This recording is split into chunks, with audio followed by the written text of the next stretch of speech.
Good morning to all. Good morning. So yung paglabas ko guys ay hindi ako nag-video dito doon sa labas ng pintuan ng building na tinutulugan ko. Hindi na ako nag-video. So dito na ako nag-video. So pagka ganitong mga araw nga guys, Monday to Friday, nahihirapan ako mag-content. Kasi alanganin ang oras. Ayan nga.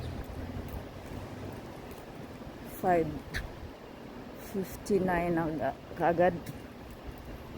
So saglit lang ako dito guys. At papasok na ako dun sa building. Hindi ko alam kung makapuntin pa. Ayan. So ay, kita mo. Pagka lumalayo, didilim siya. So itigil ko na itong aking pag-video. 6 na siya guys. Good morning, and once again please follow me. Bye for now.